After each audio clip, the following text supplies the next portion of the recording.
Welcome to Everything's Not Black and White with your hosts, Lala and Brian. Hello, everyone, and welcome to today's episode.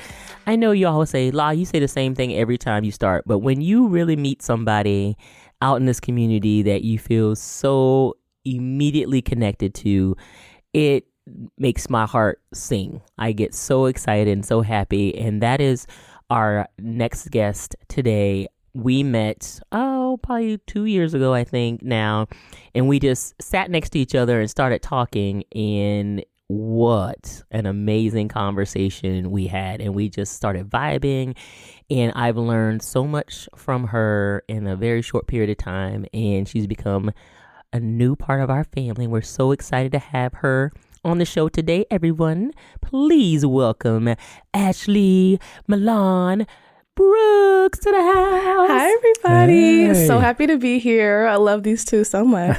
Welcome. Thank you so much. We love you. And I'm very excited to have Ashley here today, particularly because in this moment in time, we are seeing a large amount of stress, pressure, and pain that's happening to Black, Indigenous women of color in the workplace and in communities. And Ashley just recently graduated. Hey. I did. With her MFA. Mastered it. And got a most interesting research project that we want to talk about today called an intersectional lens. Yes. So it's beautiful. So Ashley, before we dig into this rich resource, let people know who you are and what brought you to this place today. Yes. Well, hi, everybody again. So happy to be here. Thankful for this wonderful couple for sharing their space with me. My name is Ashley Milan Brooks. I am from Dayton, Ohio. I have experience in the design sector, design research, and community empowerment in different ways. But I'm just a passionate person who cares about people, the planet, design equity, and making sure social connections can be had and our conversations can be deepened with each other to really understand how past discriminations show up in present day outcomes and how we can just be more cohesive and more collaborative as a people. So that's what I'm passionate about. Can you break down a little bit what design equity means? Yes. So equality sometimes gives the idea that everybody has to get the equal things to really get what they need to thrive. But we know because of discrimination, racism, sexism, that's not really always the case. We need everybody to have what they need to thrive. So using design and how systems are planned or they're implemented or how spaces are developed, really making sure they can accommodate all people, personality types, and different things to be equitable and make sure everyone has their needs met. Yeah, I love this so much. Obviously, people know that I work in that diverse, equity, inclusion space. You know, one of the things we talk about is when I had knee surgery about 5 years ago, I realized how a lot of buildings, sidewalks, and walkways are not friendly to people who have mobility challenges. Really? And so when I think about equitable design, that's such a real one for me because I struggled on crutches, trying to get in and out of buildings that should have been up to code, as what people say, but they were not. And it was awful. So I really love that we are talking about designing for equitable purposes. No, for sure. And this research project in this book goes into detail about public spaces. But, you know, in public spaces, we really can develop who we are. And if even we don't have a direct hand in that, we learn from people. We have conversations or we're exposed to what other people think people should have or should have access to. For example, sidewalks. Some people thought somebody should have space to walk and maneuver and somebody shouldn't, or somebody was left out. So just really trying to think from the perspective and lived experiences of all people and make sure that's at the forefront of public spaces, of policies, of just community organizations so people can really be served truly. Love it. So let's talk a little bit. First of all, again, I want to celebrate you for getting your master's. And it's such a beautiful thing that, you know, any degree of effort that people put in that is that long and that intense, you know, you need your props. So I'm giving you some flowers. Thank you, girl. For that, because I appreciate Thank you both. Yes. So why did you particularly pick this topic? And talk to us a little bit about the process you went through. So the process of this for me was really trying to hone an ideal of what I could get done in the MFA time frame, but then also really give the adequate time and information to. So instead of looking at Black, Indigenous women of color overall, I just chose to focus on Black women because they are the most socially and politically marginalized. And I could actually, from my lived experience and who I can get in contact with professionally, I can actually have access to Black women more than other women that might give me a chance more or want to talk to me. So at the very beginning of my thesis honing, I wanted to do too much, but I had to lessen my scope to Black women. And once I figured that out, I wanted to understand how public spaces and what people went through in those spaces impacted them. So outside of literary research and making sure I was, doing my due diligence and looking at the historical patterns, looking at all the things that resulted, like I said, into what spaces and built environments are today, and then use that to inform what we want to see in the future. A big part of co-design is making sure that you're not only doing things from what you want, but you're taking in people into the conversation and that you're allowing the community to be a part of those decisions. So outside of the research I did, I wanted to get to know experts of professional experience.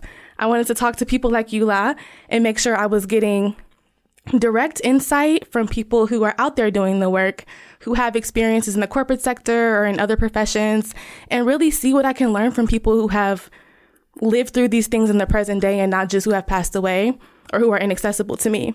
So then once I'm interacting with them and then learning alongside organizations who are dedicated just like these professionals, filling the gap for marginalized populations, I wanted to make sure I talked to them and interacted with them, and then talk to community stakeholders now, like Black women in all kind of social sectors, to begin to reimagine what we could see in these spaces and allow them to engage in their own experiences and collectively dream together. And so that was the premise and the process of everything. And I really liked the outcomes because they just really gave a nuance, like I said, that's missing in standard practices. I so love the idea of co-design. A lot of the times when I'm talking and consulting with some of my clients, I talk to them about making sure they're inviting the people to the table who are closest to whatever they're working on, whether it's a product or a service or something to that effect, because the people who are at the top of the house are usually the farthest away and they don't know what's going on. So that whole idea of co-designing is so important. Yeah, and it really, again, the co is like the collaboration, the co making sure you're not designing for, but designing with people. And Elizabeth Sanders, she was on my committee in grad school. She's an awesome person for co-design, but that's what she instills and that's what I learned from. And clearly, Indigenous and Black communities often have to use the community to uplift themselves and to provide the gaps that the government or other people aren't filling in for them. But she was a great lady who just, white lady, still dedicated, wanting to help all people, and just really saw something in me to just keep nurturing and help me find this out for myself. And so, again, it wasn't just me, it was the expertise of other professionals and the community and me. And I couldn't even have done this if I just wanted to say, this issue only matters to me, so I want to do this for me. No, this issue matters because society, history says that. I have some lived experience that's similar. And then we're going to figure out something together. And wicked problems, sometimes they're not going to have one solution, like sexism, racism, all these things. But what we can do, though, is work together to have a mitigation and to use teamwork to kind of figure out something. So yeah, I think it's a good solution for a lot of social problems today, honestly. Yeah, I would totally agree with that 100%. So first of all, I'm so honored that you even asked me to be a part of this project. Yes. Because it was pretty incredible just talking with you. And so I know just from my own experiences, and I think most people know from the many conversations we've had on this podcast, I left corporate a little over a year ago. And one of the biggest reasons why I left is because I did not have a great experience as a Black woman traveling through my career ladder journey, right? There is a phenomenon, I think a lot of people have heard of it, called from pet to threat. What's that? And that is very, very, well, let me tell you, it's very, prevalent for people of color, especially Black women. So the idea around pet to threat is when you first get into an organization and there's so much swell and joy and excitement about you being there. And people are so hopeful for what you're able to contribute. So then you come in and you start contributing, they start to feel threatened because they liked that you could do things, but now they don't like that you do things better than them. Right, exactly. And so now that you're doing those things, they want to sabotage and hurt you and hold you back from growing. And that was something that I experienced in every single corporate environment that I was in. And it got to a point where I'm like, I'm just not going to do this anymore. Yeah. And a lot of people, their insights were saying a lot of negative experiences also in corporate spaces or in spaces when they were one of the few Black people or women, and just feeling like from the language barriers to like the cultural norms to how body language is in certain spaces, people just learn to not feel comfortable or to put their needs second. And unfortunately, I'm interacting with women, but women all too often are taught to put their needs second or to completely adapt and adjust to other people's expectations. So unfortunately, this happens a lot in the corporate sector. I don't think that you should have to have corporate success which takes into the othering or like code switching. I don't think that you should have to participate in code switching and to completely switch up how you're appearing to yourself or bringing yourself into a space to feel like that's what success is. And I don't want to have success that depends on code switching or depends on making myself fit norms that are exclusive and outdated and that don't embrace half the population. Like, we're talking about half the population. It's not even like women are 10%, which still would need to, things would need to be equitable, but half the population is neglected because people just want to have different norms, and I'm not okay with that. So I'm all for breaking that playing field and doing something different. Yeah. Now, if either one of you ladies could explain what code switching is, because I'm sure not everybody in our audience understands that term or have even heard of that term. So if one of y'all or both of you could explain what that means. Sure. Yeah, I'll go. No, yeah. Code switching can be summed up as depending on the area that you're in or the environment you're in, changing up how you would regularly talk or how you would appear or approach things. So maybe your hair's different. Maybe you wear different clothing. Maybe you just talk different and don't say certain words because you know you're going to have to over-explain them. You're one of the few Black people or the few women, so people are going to have too many questions and people are going to make you uncomfortable. Or how you present yourself is now the topic of discussion instead of the job, instead of the task. Now it's you when you're being pinpointed out, all because you're trying to exist for who you are. And so code switching is just adapting to other people's expectations to fit in and to survive. And it's not okay. Yeah. And that's exactly right. To survive, not thrive. Exactly. And that's something, even at 50 years old, I think I'm finally in my right skin now that I can just be exactly who I am to anybody and everybody. And I don't feel like I have to code switch anymore. I'm just who I am. And that took a long time for me to actually feel comfortable enough to do that. Yeah, and like a lot of people, yourself included, but who participated in this, they felt the same way. It takes them years. Like I dealt with all people who were 18 plus, women 18 plus, and all women who are 18 plus years old had an experience with having to adjust or adapt themselves to fit in, or still troubling or, grappling with that different idea of what it means to fit in well into their adulthood. So many years of people's life are wasted just trying to sort through or unlearn what people have taught us about what could be or what inclusivity looks like. Or like, how can you tell somebody what inclusivity is for them and you don't ask them? Right. So it's just so many years of really going in a cyclical pattern that really doesn't lead anywhere. And I just, again, want to be a part of the change. And so I think even processes with my thesis was, like I said, not leaning on your own understanding, but allowing people the space to comfortably discover who they are and then learn more and then dream is really empowering. So the process I was also trying to go through was welcoming people who they are, allowing myself to accept them and them to explain who they are and how they came to be, and then giving that same autonomy to dream, which is a lot of things. A lot of other places don't do that. A lot of places don't give them that autonomy and that power. And I think we're seeing the results of that in our social settings and interactions. Yeah. People don't feel free. They don't feel liberated. Yeah. Liberation is such a big deal. We talk about that in our business, like we're liberators for all people. And I mean all people, because I think there's so much, especially in the corporate setting, that feels almost prison-like, right? Yeah. It feels, I say it good, better, and different, that the corporate world and capitalism is the modern day slavery. And I feel like people are stuck in it and they don't know how to get out of it. And people are saying, oh, I know it's painful, but it's good for you. Yeah. And even like with Black women specifically, the power dynamics of having the competition and having limited roles for Black women or limited tolerance for people, period, and the regular experiences. But if it's a Black woman, not being validated, not being listened to, or not giving opportunities because maybe, like you were saying in your interview, one woman didn't do good in this position, so we can never take that risk again. Yeah. But we see people take risks all the time with white men who mess up, who don't play by the rules, who kind of really do stuff that's not good for the organization, but we can continue giving them chances. So again, just always posing the perspective, what does it look like when we give chances to more people more often? Yeah. What do those chances look like? And how can that be personified in different ways when we actually care beyond what we are told, like beyond what we're supposed to care about? Yeah. Well, it's such an excellent point you bring up about failure and feeling like you can't fail. And I was actually at a panel earlier this month, and we talked about how Black women in general, but Black women specifically, are not allowed to fail, and we especially can't fail publicly. Like, it's really hard. And I remember when Brian was working in his old job and he was going after a supervisor's role, the person who was in there before him who didn't do well was another white man. And I actually asked him one day, I said, do you ever worry that the white man in front of you failed, that you would not get a chance? And he was like, no.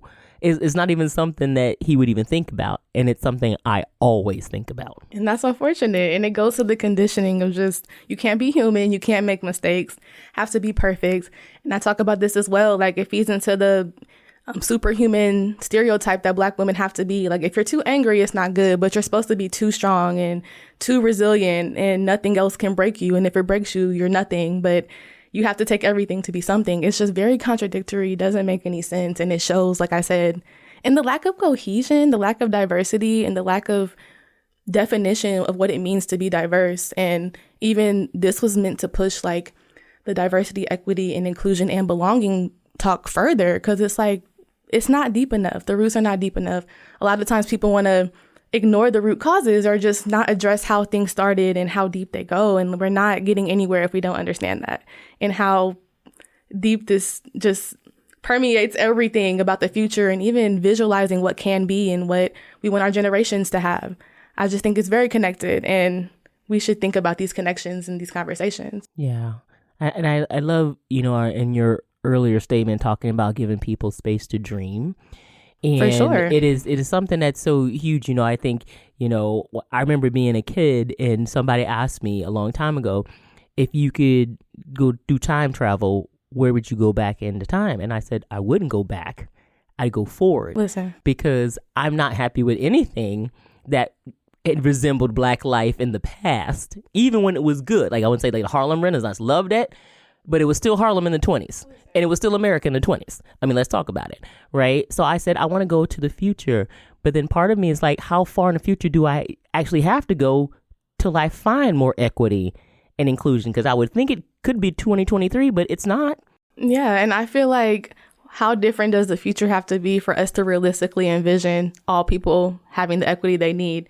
And like, my fears are it's nowhere close, because unfortunately, people like me, like, clearly I've had to learn lessons through going through them. Even if my mom told me something, I had to go through something for myself. Sure. Too many people have to literally see something, be proven something, and then be reproven something just to get it, when they should be able just to learn from an experience and learn from people. And like, you shouldn't have to know like Black people or women or whatever to realize they're humans. Right. So I think sometimes we have an issue with humanity too, because it's like, why do you have to be proven everything just to care? Or like, why do people have to be literally suffering or like dying or all these things for you to be like, wait, hold on, maybe we should reevaluate something. And It's not okay. And Black people, I said this in the book, are not collateral damage on the way to success. They're not people that just, it doesn't matter what happens. No, it matters. And those are whole bloodlines, their lives, and they impact every single sector of our society. And I just want to create better environments and better spaces where we don't trivialize certain experiences and honor others and disregard certain people, because women too often happen to be those people. And I refuse as a woman, as a Black woman, period, to just succumb to the situations of the past or limited thinking people. Yeah, I love that. That is spot on.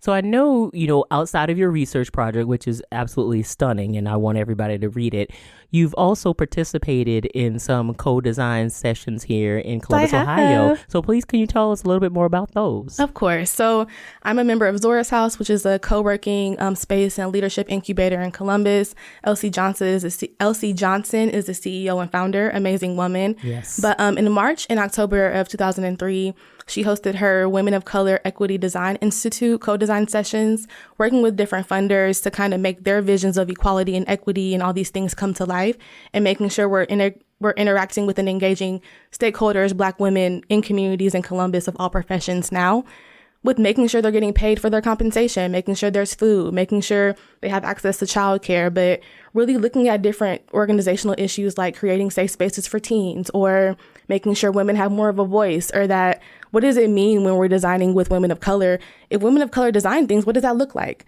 What is different when we have a different foundation of how we start our processes? So it was a very enlightening experience, just because being in the room with 20 to 40 plus women of different creeds and experiences, just collaborating together and making sure we're just working with one another and allowing each other to tell the rules of how we want to be treated, create our own norms, have conversations with head people in companies that we might not ever have conversations with.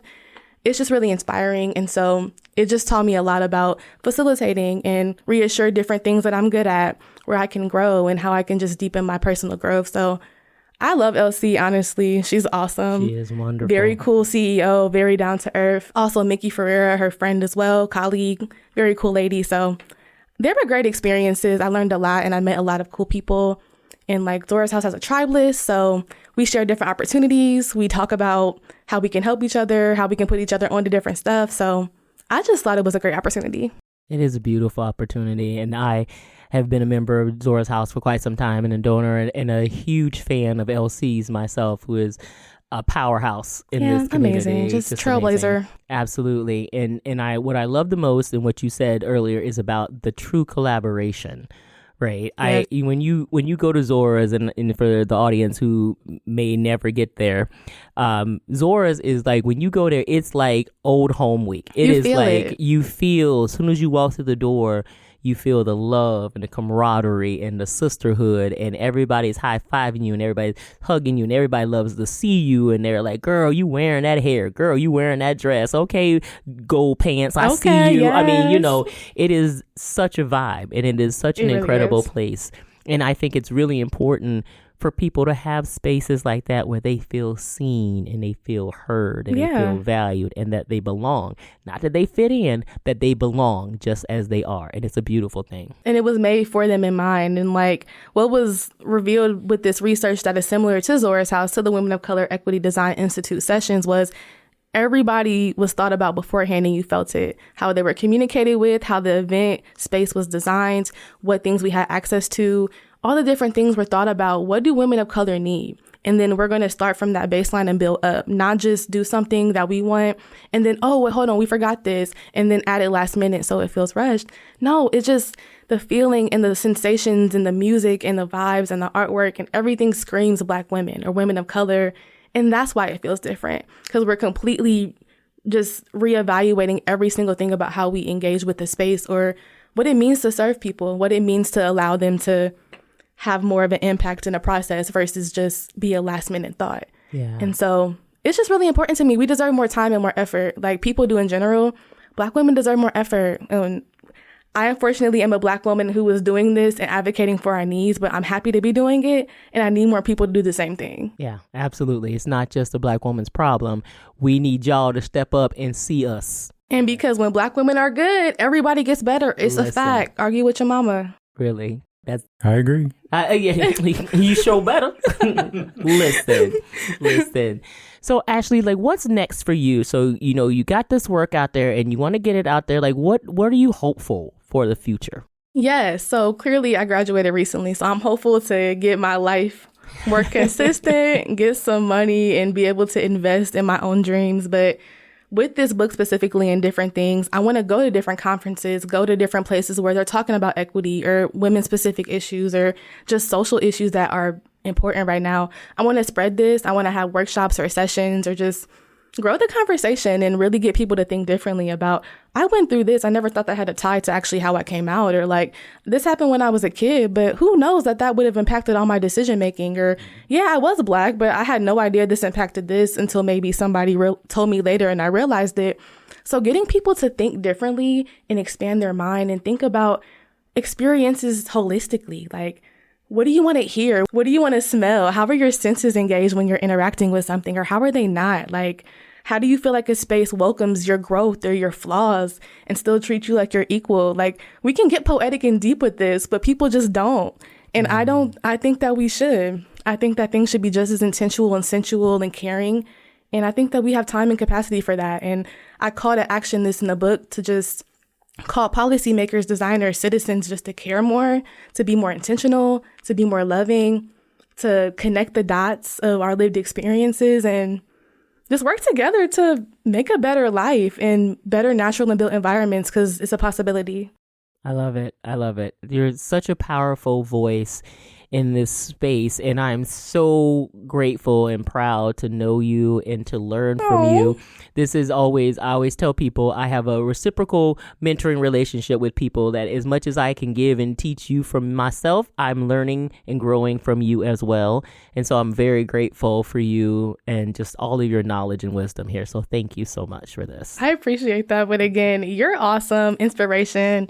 Definitely just a Black woman who practices what she preaches, willing to invest in people, put people on the opportunities, and just a great family unit, very inspiring people. So happy to be just sharing space with you all, honestly. Well, no, we seriously. you. Thank you so much.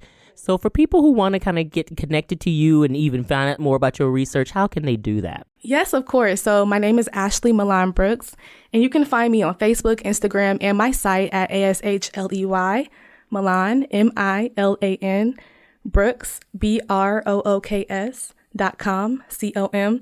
And then you can find out all about me, my book, my dreams, my past, and kind of see some pictures about me, just a kind of all-in-one of who I am and what I'm doing. You can find on my site. So search me, please talk about me, give me a job, all these different things. Yes. Love it. And I can vouch for you. Ashley is an amazing leader and worker and community activist and is very driven in so many ways. So you want to definitely follow her and get to know her 100%. And I want to have a conversation with y'all, so it's reciprocal. So Brian, how can people get in touch with us? Sure, they can follow us on Facebook, or if you want to reach out to us, you can email us at embwpodcast@gmail.com. That is right. And that is all we have for you all today. Thank you so much to Ashley. Thank you so much to all of you for listening. Please like, subscribe, and share. Get to know us. Yes. See y'all soon. Bye, y'all. Be safe. Bye.